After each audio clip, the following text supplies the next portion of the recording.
প্রথমে আমি নিয়ে নিলাম 1 কাপ মসুর ডাল, সেটাকে পরিষ্কার করে ধুয়ে নিব এবং তারপরে প্রেসার কুকারে দিয়ে দিব এই ডালগুলো। আমি বানাচ্ছি আজকে মসুর ডালের কাবাব, কোনো চিকেন মাটন কিচ্ছু না, মানে শুধু ডাল আর কিছু মশলা অ্যাড করেই হয়ে যাবে একটা দুর্দান্ত স্বাদের কাবাব। হ্যালো এভরিওয়ান, আসসালামু আলাইকুম। আমি আবারও চলে আসলাম তোমাদের মাঝে নতুন একটি ইউনিক রেসিপি নিয়ে। তো সবাইকে দেখার জন্য আমন্ত্রণ করে শুরু করছি আজকের ভিডিওটা। তো আমি ফার্স্টে ডালগুলো ধুয়ে নেব। ধুয়ে এখানে আদা রসুন বাটা, হলুদ এবং তেজপাতা, একটা গোটা তেজপাতা দিয়ে আমি এটাকে প্রেসার কুকারে যা ডাল নিয়েছি তার ডাল নিয়েছি 1 কাপ, আরও 1 কাপ পানি এবং আরও হাফ কাপ মানে 1.5 কাপ পরিমাণ পানি দিয়ে আমি এটাকে সিটি দেবো 4 থেকে 5টার মতো।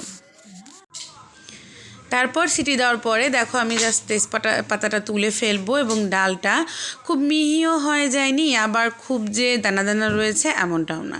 এ পর্যায়ে আমি কিছু মশলা জোগাড় করে নেব, ততক্ষণে ডালটা ঠান্ডা হয়ে যাবে। তো আমি একটা বলে নিয়ে নিয়েছি ডালগুলো। এখানে নিয়েছি কিছুটা বিস্কুটের গুঁড়া, আমি এগুলোকে ব্লেন্ডারে গুঁড়ো করে নিয়েছি। তোমরা চাইলে কিন্তু এখানে ব্রেড ক্রাম্বস ব্যবহার করতে পারো। সাথে নিয়েছি লবণ, হলুদ, মরিচ গুঁড়ো, জিরে গুঁড়ো, ধনে গুঁড়ো আর কালো গোলমরিচের গুঁড়ো। লাগছে সয়া সস, একটা নুডলসের মশলা, 2 প্যাকেট ছোটো প্যাকেট সস নিয়েছি, বেশ অনেকগুলো কাঁচামরিচ, পেঁয়াজ এবং আদা রসুন পেস্ট। এগুলো সবগুলো একসঙ্গে দিয়ে আমি মেখে নেব একসাথে হাতে।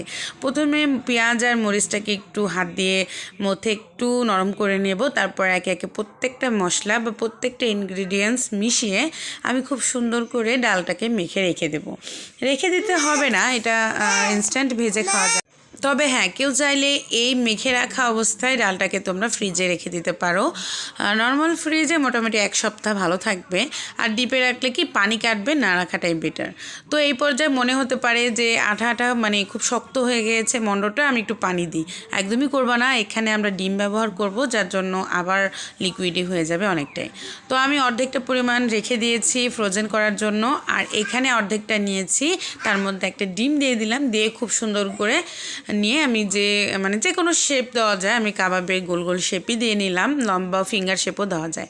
তারপর আর কিচ্ছু না, ডুবো তেলে ইচ্ছে তোমার ডুবো তেলে বা এয়ার ফ্রায়ারে তুমি ফ্রাইও করতে পারো। এটা জাস্ট তেলে ভেজে নিলে রেডি। এটা সাদা পোলাও, সাদা ভাতে খুবই মজা লাগে এবং স্ন্যাক্স হিসাবে তো খেতে আরও ভালো লাগে। তো আজকে এই পর্যন্তই। সবাই ভালো থাকবে, সুস্থ থাকবে এবং নতুন একটি ভিডিও দেখার জন্য তোমাদের আমন্ত্রণ জানিয়ে আজকে এই পর্যন্তই। দেখা হবে অন্য কোনো ভিডিওতে, অন্য কোনো রেসিপিতে। টাটা, আল্লাহ হাফেজ। সবাই ভালো থাকবে, সুস্থ থাকবে এবং আমার জন্য, আমার ছোট ছোট 2টা ছানাপোনার জন্য অনেক অনেক বেশি দোয়া করবে। টাটা।